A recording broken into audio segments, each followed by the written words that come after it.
Before we get into today's show, let me tell you about the latest deal from Mike Lindell, MyPillow. Once again, the big box stores have canceled their orders simply because they don't agree with Mike Lindell's politics. They don't like it because he supports President Trump. Well, he's going to pass that savings on to you. No more middleman. And boy, does he have some great deals on the Giza Dream sheets and the Percal bed sheets. Listen to this. Giza Dream queen size, normally $139.98. Your wholesale price, $69.99 when you use promo code Joey. King size, only $79.99. The Percal queen size, normally $89.98. Your wholesale price, $29.98 when you use promo code Joey. Just call 1-800-893-4059 or go to MyPillow.com. Always use promo code Joey. Free shipping options available. This allotment's not going to last very long. When they're gone, they're gone. MyPillow.com. Promo code Joey. Thanks for joining me in the PhD Weight Loss and Nutrition Studios. To lose weight for the last time, visit myphdweightloss.com. Welcome in. Glad to have you. Great news out of Florida. Trump-endorsed Republican State Senator Randy Fine emerged victorious in one of two special elections in the Sunshine State last night. Things got a bit testy yesterday as Republicans and Democrats traded barbs in a heated hearing on activist judges blocking Trump's agenda. We have those details for you.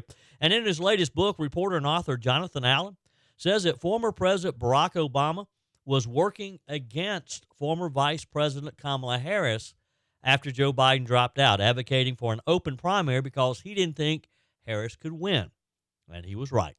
The U.S. Department of Labor announced that they'll be returning over $1 billion in unused COVID-era funding back to you and me. This is the Trump administration's push for the Department of Government Efficiency to slash waste, fraud, and abuse in the federal government. I'm looking for my check. How about you? I told you we'd be back. And ye shall know the truth, and the truth shall make you free. It's Joey Hudson. I wanted to name it the Joey Hudson bill, but, they don't allow you to put names on bills. But I wanted to call it the Joey Hudson bill because I know that one's been near and dear to you for a number of years. That's how it's done. Let your voice be heard. And the truth shall set you free. Here's Joey Hudson. Trump-endorsed Republican State Senator Randy Fine emerged victorious. This was one of two special elections. Fine will be taking over former Congressman Mike Waltz's seat in Florida's 6th Congressional District after Waltz vacated the seat to become President Donald Trump's national security advisor. Fine outlasted Democrat Josh Will, a public school employee and political newcomer who raised nearly 10 times more than Fine. I guess that just shows you that you can't buy a congressional seat, or not in this case anyway. Florida's 6th District, located on the Sunshine State's Atlantic coast, from Daytona Beach to just south of St. Augustine, and it kind of goes inland to the outskirts of Ocala, was carried overwhelmingly by former GOP Congressman Waltz in 2024. President Trump also won the 6th Congressional District last year by a significant margin of 30 points. So I would say it's a solid Republican district, but, we can never sit back and just assume. The Republicans' victory came in the closest election for Florida's 6th District since 2018, when former Congressman Waltz beat out his Democrat opponent by 13 points. Each subsequent election, Waltz won with at least 60% of the vote. Yesterday's unusually close race, widely seen as a referendum on President Trump's first few months in office, some say carries implications for the broader battle for power in Congress. There were fears that a loss in both or either of Florida's special elections would deal a significant blow to the Republican majority in the House of Representatives, and we can't afford to lose any. It's dwindled since President Trump has taken a number of Republican House members, like Waltz, to join his cabinet. With those concerns, GOP New York Representative Elise Stefanik's nomination to be Trump's ambassador to the United Nations, of course, was pulled recently. I'd love to know how she feels about that, because that's pretty disappointing to think that you're going to leave your congressional seat to become the ambassador to the United Nations only to be called back in. And I get why Trump is doing this, but on the other hand, you knew that it was tight when he first called on her to serve in this role. It'd have to be very disappointing, but hey, she's a trooper. She's a team player. And I'm sure that she'll be rewarded for her for giving this up because it has to be disappointing. So back in Florida, this Josh Will and his ability to raise $10 million, and again, that dwarfed Mr. Fines, which was under $1 million. So think about that. The Republican state senator raised under $1 million. Now, I don't know why he couldn't raise money, because you would think that there'd be plenty of money available. You'd think that money would be pouring in to secure this seat. In the final week before yesterday's election, according to reports, outside Republican-aligned groups brought in another $1 million or so for advertising in an attempt to boost Fine's chances. Yesterday's victory adds one more seat to 4 House Republicans, expanding their slim 5-vote majority to 6 now, and hopefully 7. We'll see. Following yesterday's victory, President Trump on social media congratulated Fine, and Fine thanked the president for his support. And that's all good. I still don't quite understand why the guy couldn't raise money, though. How did a unknown Democrat, a newcomer, raise him basically 10-1? Doesn't make sense, does it? Some good news out of the Department of Labor.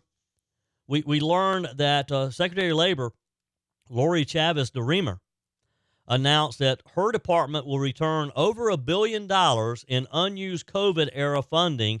She's going to send it back to taxpayers.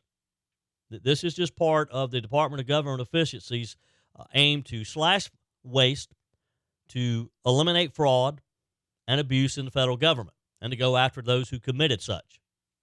In a news release, the Labor Department said that $1.4 billion of unspent COVID funding will be returned to taxpayers through the U.S. Department of Treasury's General Fund, and added that action is being taken to recover the remaining $2.9 billion.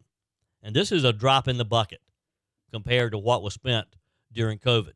I hope they will go after some of the suspected fraudsters with COVID, because there was billions and billions of dollars that were obtained during COVID through fraud. The Department of Labor explained in the press release that the funding originated from the Coronavirus Aid, Relief, and Economic Security Act of March 2020. That program was meant to provide expanded unemployment insurance for Americans who were not able to work during the pandemic. The program was closed in 2021, according to the Department of Labor. But the 2023 audit found 4 states were allowed to access the funding despite not meeting program requirements, totaling over $100 million in spending. The secretary said there's no reason leftover COVID unemployment funds should still be collecting dust. I promise to look out for Americans' hard-earned tax dollars, and we're delivering at the Department of Labor. You know, these secretaries, because we've been getting about one of these a week, an announcement from a cabinet secretary announcing them finding money that has gone unused and returning it. It's almost like, for the first time in my lifetime, or at least that I can remember, that you have these cabinet secretaries competing with one another to see how efficient their departments can be, how much money they can save, rather than competing with how much they can spend, because that's typically what these departments do. They're constantly putting their hands out, wanting Congress to give them more money to spend. The Deputy Secretary of Labor, Keith Sonderling, also in a statement said it's unacceptable that billions of dollars went unchecked in a program that ended several years ago. In a huge win for the American taxpayer, we've clawed back these unused funds and will keep working to eliminate waste, fraud, and abuse. What I've never understood about money like this that sits, where exactly is it? And why does it take this long? I mean, so this program closed in 2021. 4 years later, it's been sitting somewhere. Has it been earning interest? And who got that interest? Every year, within, let's say, 6 months of the books being closed, every year, these agencies should have to go through any unused money, should have to be put back into the general fund right then, and not sit on it for years, like this has evidently happened. We'll see. Maybe maybe Trump and maybe the Republicans will get behind something like this. You know, I've always proposed, too, that budget-wise, that an agency should have to defend its budget every year as well. And not just assume that we're going to start from what you had last year and build on that. Justify the spending. You should have to justify every dime. And if you don't spend it, or if you didn't spend it properly, you don't get it again. So many of these federal agencies, they have, towards the end of their budget year, they have it go on a spending spree because they're afraid if they don't spend it, they won't get it again. That's why our government's in the shape that it's in. Hi, Joey Hudson here. You know, this spring there's a renewed energy and focus on efficiencies, and shaking up unhealthy habits don't serve us well. There's so much chatter about making America great again, but it starts in your home with you being the best, healthiest version of yourself. And PhD Weight Loss is doing their part because for the first time ever, the first 11 callers get 2 free weeks added to your weight loss program. That is huge. PhD's out to prove that you don't need Big Pharma to reach your goals. It just creates dependency, not long-term change. Dr. Ashley Lucas researched weight loss trends for years and discovered a scientifically proven way to retrain your body to burn fat efficiently without hunger, extreme exercise, or dangerous medications. PhD clients watch their belly fat disappear, their energy skyrocket, cholesterol and blood pressure normalize without starving themselves. I lost over 30 pounds and I've never felt better. So call now and mention promo code Joey for my 2 weeks for free with my program. Call 864-644-1900. That's 864-644-1900 or go to myphdweightloss.com. Continuing today's show, things got a little testy yesterday when Democrats and Republicans repeatedly clashed during a lengthy hearing on what the GOP calls activist judges, these rogue judges that continue to try to block President Donald Trump's agenda. The House Judiciary Committee Subcommittee on the Constitution and on Courts held the joint hearing in preparation for what is hopefully going to be a House-wide vote on legislation that would limit district judges' ability to issue nationwide injunctions. That bill is currently stalled, however, after an unrelated fight on proxy voting paralyzed the House floor. So here's what happened. During the hearing, Democrats repeatedly tried to press Republicans on the issue of judicial impeachments, something pushed by conservatives, but that House GOP leaders have shown little appetite for pursuing. There's the argument that could be made that let's not go down the route of impeaching these judges. Let's just reel them back in. Let's make it to where they permanently can't do this. Then we don't have the problem down the road. Because this is not a new problem. Representative Eric Swalwell, the Democrat from California, said of an impeachment resolution targeting U.S. District Judge James Boasberg by Representative Brandon Gill, he said, some guy I've never heard of, he might be in Congress, introduced an impeachment resolution, and he's not here. Swalwell said he hasn't been here for at least the last hour, and every witness here is in agreement that we really shouldn't be impeaching judges. I haven't heard a single colleague on the other side say we should be impeaching judges. And I think he's probably right. Now, Swalwell, that was sort of a backhand to Representative Brandon Gill, who did, in fact, offer impeachment, a resolution of impeachment on Judge James Boasberg. But I think most people agree that we got to fix this problem permanently. So let's say they did impeach Judge Boasberg. You still have all these other judges who could do this. You got to change the law so they can't be doing this, so that a district judge can't literally issue a nationwide injunction and stop what the president's doing. That's what we got to do. Representative Darrell Issa, the Republican from California, who was co-chairing the hearing alongside Representative Chip Roy of Texas, asked Mr. Swalwell to yield his time, but the California Democrat refused. Issa told Fox News later that about the Democrats' ploy, he said, I don't think they have anything to talk about with the bills since they offered a similar bill, and even the Solicitor General as late as October of last year in the Biden administration wanted exactly what we're moving out of committee today. Well, of course, they wanted it then, but they don't want it now. Representative Jared Moskowitz compared conservatives' push to impeach judges to House Republicans' impeachment inquiry efforts into former President Joe Biden, which ultimately did not end any such proceedings. Moskowitz said, I guess we're taking a page out of the House Oversight Committee Chairman James Comer's playbook. We're just doing fake impeachments. But Chip Roy, who led the hearing with ISA, said it was about trying to make clear that you've got a handful of judges acting clearly politically to stop the administration from acting. It's pretty clear, he said, that my Democrat colleagues prefer to defend the right of an MS-13 gang member clearly here illegally from being deported. Representative Scott Fitzgerald, Republican from Wisconsin, got in on it too. Another member of the committee said at least one goal was to raise the profile of the issue so that people are aware of it, not that we aren't already. He said maybe the more headlines a hearing like this gets, it clearly sets it on the plate of Chief Justice Roberts to take action and try to get control of the courts again. It's not immediately clear when ICE's bill may get a vote in the House because of some other issues that we'll get to in just a minute that pretty much caused the House to be out of business for about a week. But hopefully soon. Over in the Senate, Alabama Senator Tommy Tuberville says something has to be done, and he's leading the way in the Senate to get the rogue judges under control. Well, first of all, Will, we thought we were done with all this weaponization with President Trump in the White House and a Republican House, Republican Senate. We turned the DOJ around. We've got common sense back and knocked out all the weaponization, the deep state in the DOJ. Now, out of the bullpen, the Democrats can't do anything here. They just pulled out of the bullpen all these woke judges that are absolutely lost their mind, trying to slow down President Trump. That's not going to happen.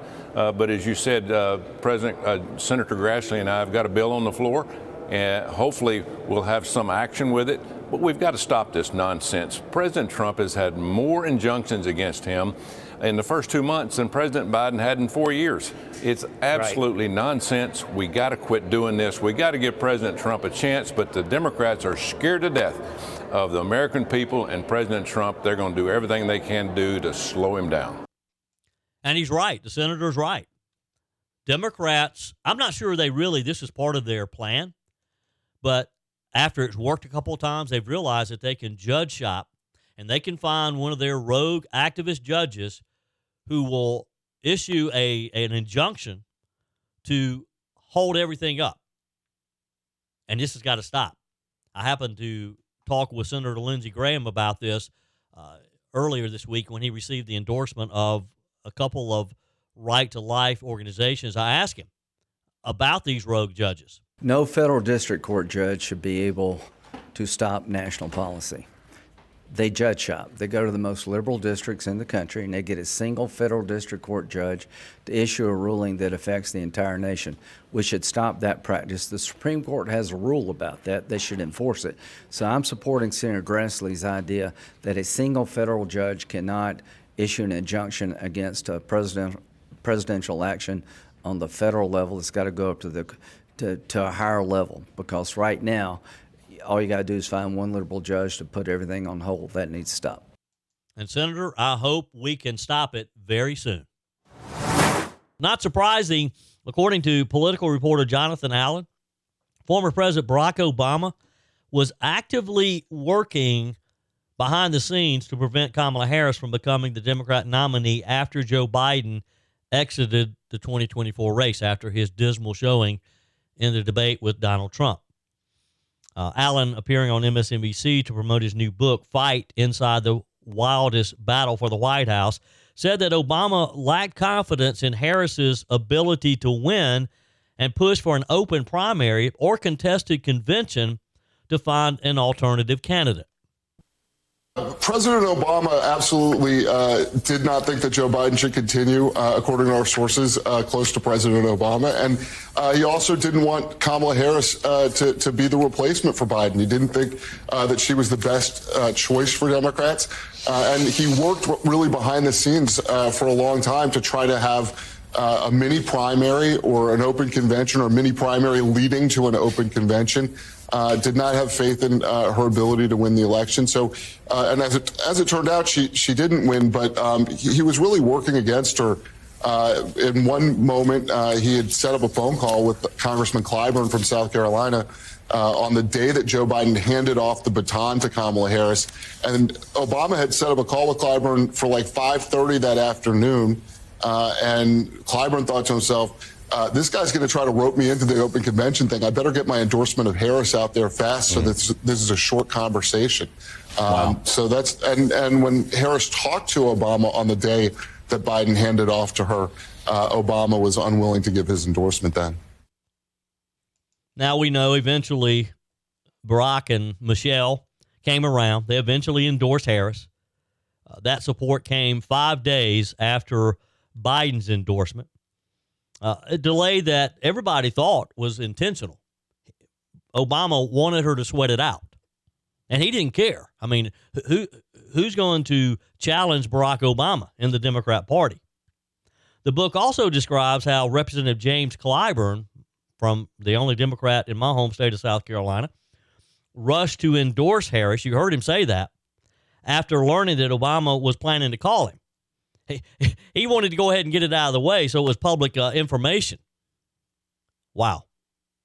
Wonder if James Clyburn wishes he had withheld his endorsement and listened, or at least had the conversation with Barack Obama.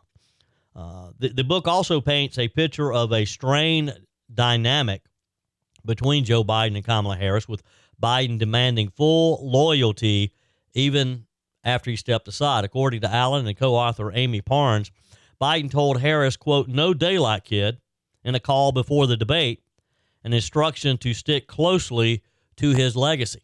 And that was sort of the dilemma that Kamala Harris was in, because she really needed to distinguish herself and to try to put distance between herself and Joe Biden, because everybody knew that the American people viewed the Biden administration as a complete failure.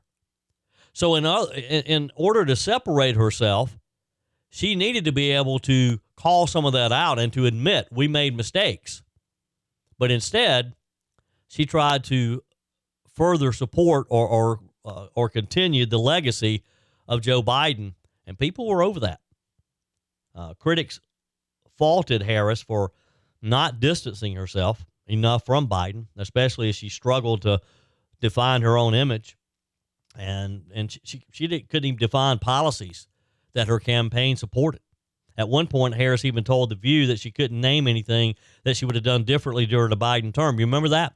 I cringed when I heard her say that. I thought, you just lost the race.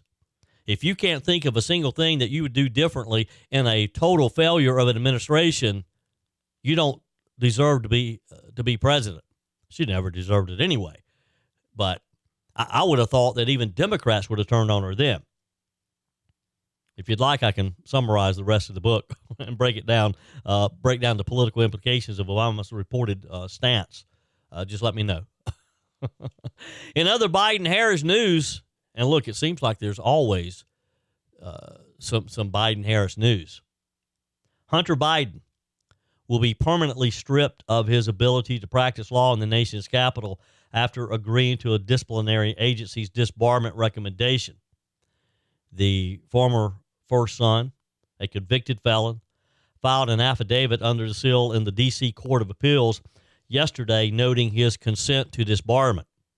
The D.C. court must accept the disciplinary board's recommendation to accept Hunter's consent to disbarment before it becomes official. Biden graduated from Yale Law School in 1996 and was admitted to the Washington, D.C. bar in 2007. His license was suspended in June of last year, 2 weeks after he was found guilty in a Delaware federal court of lying about his drug use to obtain a firearm, among many other things. He later pled guilty to 9 charges, 3 felonies, 6 misdemeanors, stemming from his evasion of $1.4 million in taxes. And he's still free. I wonder how that works. Former President Joe Biden, of course, issued a full and unconditional pardon last December after repeatedly saying he would never do so. He issues the pardon just weeks before leaving office after he had promised a number of times. Of course, he never promised it after he dropped out of the race, did he? All the times that he promised that he would not offer a pardon to his son was when he was still thought he was going to be on the ticket in November. Hunter was awaiting sentencing in both cases at the time the pardon was issued. So Daddy came to the rescue one more time. The D.C. Bar's Office of Disciplinary Counsel initiated the legal proceedings to suspend Hunter's law license. The D.C. Bar considers any felony as a serious crime and prompted the D.C. court to take action against Hunter. Look, Hunter Biden's never going to practice law again anyway.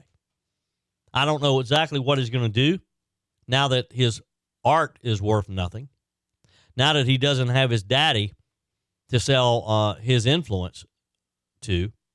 I don't know what he's going to do, but he's never going to practice law again. And not because the D.C. Bar has suspended him. I can't imagine anyone who would hire Hunter Biden as their attorney anyway. Can you? Hunter was paid $331 yearly to maintain his membership in the D.C. Bar, though he's never actively practiced law in D.C., they said. He held as of counsel position at the Democrat-linked law firm Boise Schiller Flexner during his father's vice presidency.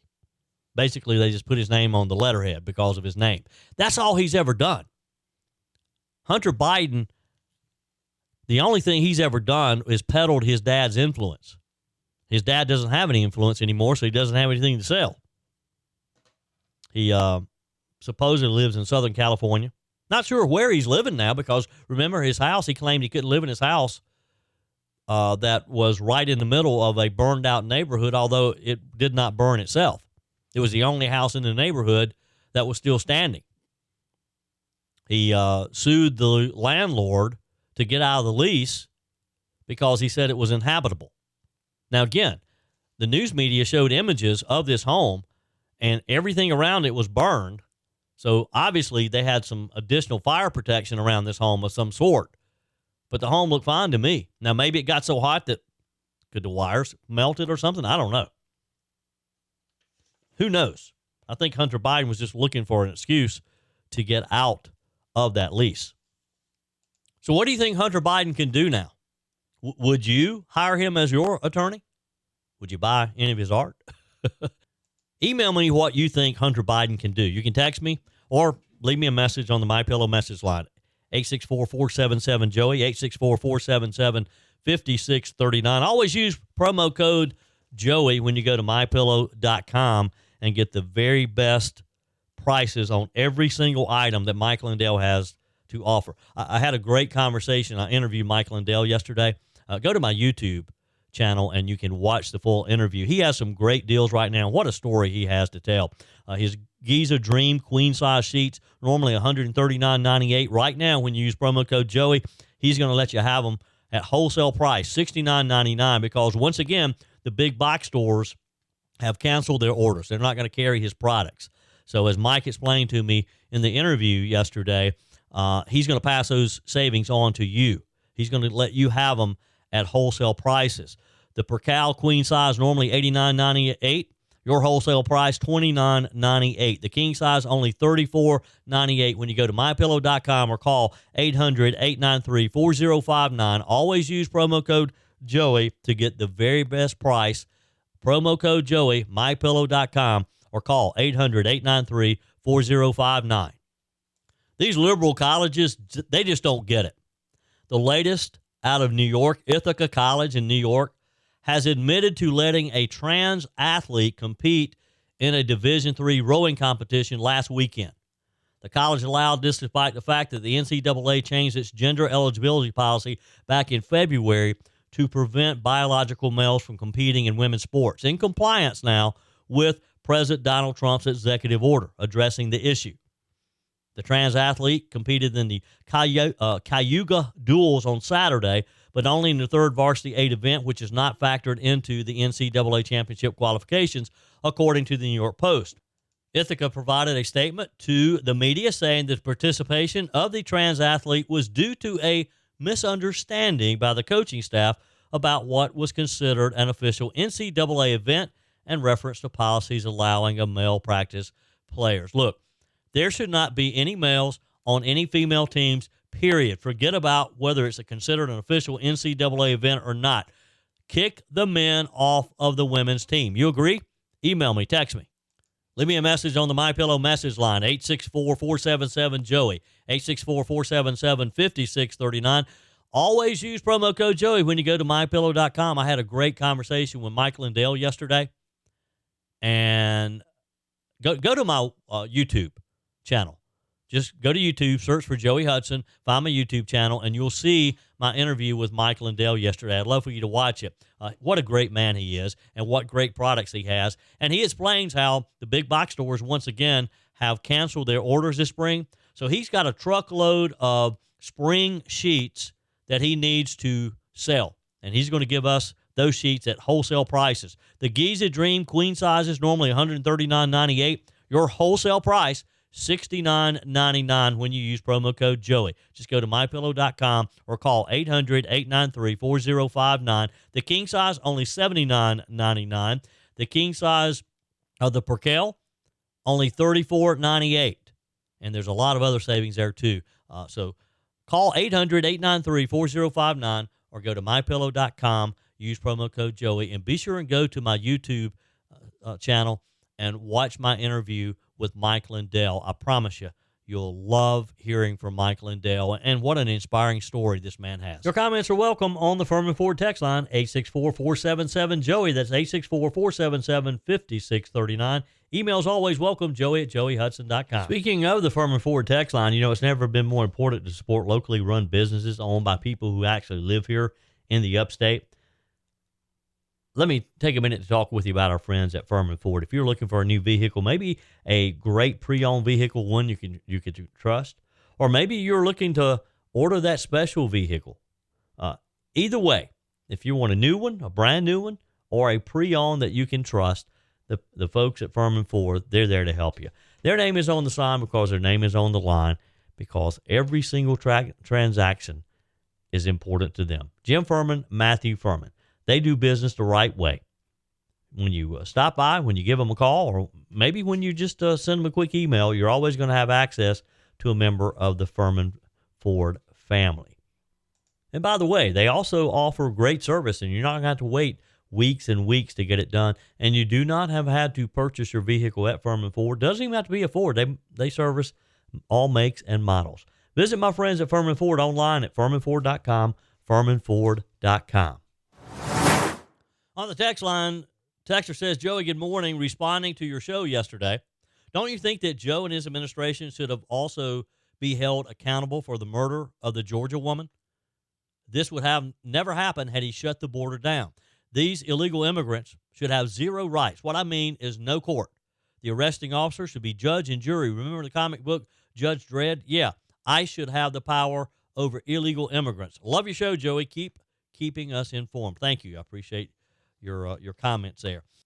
So here we go again, another federal judge, this time a New Jersey-based federal judge, rejecting the Trump administration's bid to move Columbia grad and anti-Israel demonstration leader Mohammad Khalil. The Trump administration was moving to have his legal case heard in Louisiana, where he's locked up in an ICE detention center. U.S. District Judge Michael Farbirez, ruled yesterday that the Garden State will maintain jurisdiction over this high-profile deportation case, since it's where Khalil was briefly detained when his lawyers filed their legal challenge following his contested arrest. Farbirez wrote in his 67-page ruling where he described the government's argument otherwise as unpersuasive, saying the case as filed can go forward only here, meaning in New Jersey. He said the other 93 districts where the petitioner was nowhere to be found are out of the question. While the ruling does not guarantee that Khalil will be transferred from his detention center in Louisiana, it allows his legal team the opportunity to argue for his potential release. Now, who is Khalil? He's a 30-year-old native of Syria, of Palestinian descent, and a citizen of Algeria. He was arrested by Immigration and Customs Enforcement agents at his university-owned apartment on March the 8th after he helped fuel back-to-back anti-Israel protests at Columbia-affiliated Barnard College last month. Remember the demonstrations that we talked about back then? Khalil is a spokesman for the anti-Israel group Columbia Apartheid United Divest. He was shipped to an ICE detention center in Louisiana and is waging a court battle against the Trump administration, which is looking to deport the green card and student visa holder over his role in disruptive and at times violent protest at the Ivy League. Now, again, this gets back to this federal judge protecting this person who shouldn't be in our country. He's a Palestinian activist. This group is responsible for the riotous takeover at Columbia's Hamilton Hall last April when they literally took over the building. He should have been shipped out then, but of course Joe Biden wasn't going to do that. Now he's messed with the wrong president, and Donald Trump will ship him back in a minute if these federal judges will get out of the way. The latest justification behind the push to send him out of the country is that he allegedly hid ties to the controversial United Nations Agency for Palestinian Refugees, it's known as UNRWA, on his green card application. So he committed fraud to even get the green card to come here to begin with, allegedly. The UNRWA was infamously stripped of tens of millions of dollars in federal funding after an explosive report that some of its members took part in the October 7th terror attacks. Imagine that.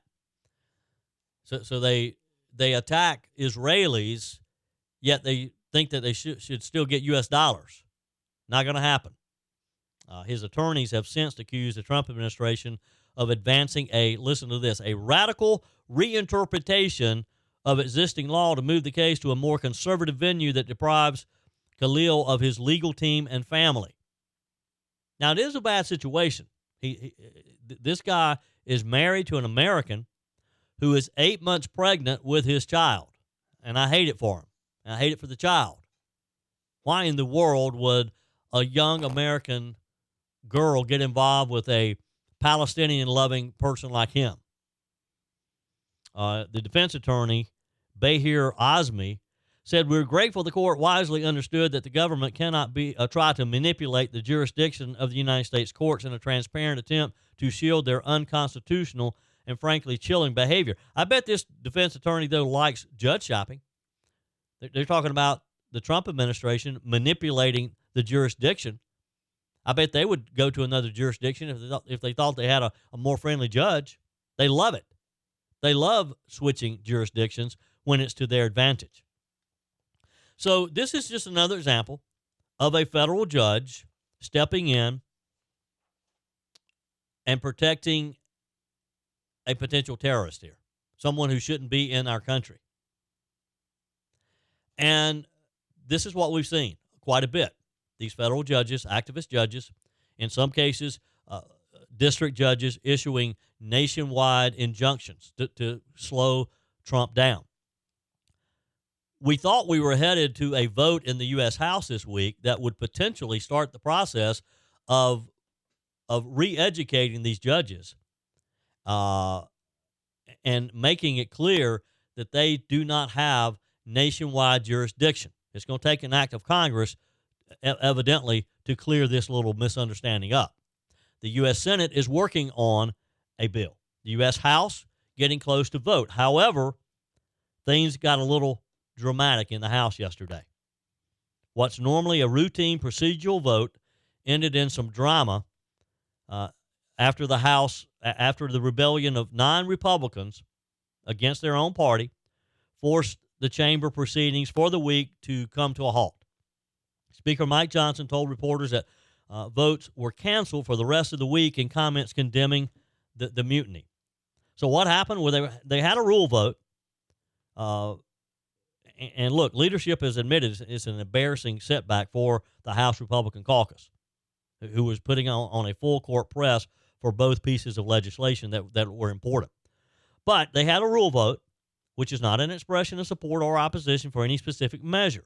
It's a procedural hurdle, normally falling along party lines, that allows the House to begin debate and eventually vote on whatever bills the rule's covering. In this case, the rule would have allowed for debate and floor consideration of the bills that would have limited district judges' ability to levy nationwide injunctions and would have mandated proof of citizenship to register to vote, respectively. Two important issues, okay?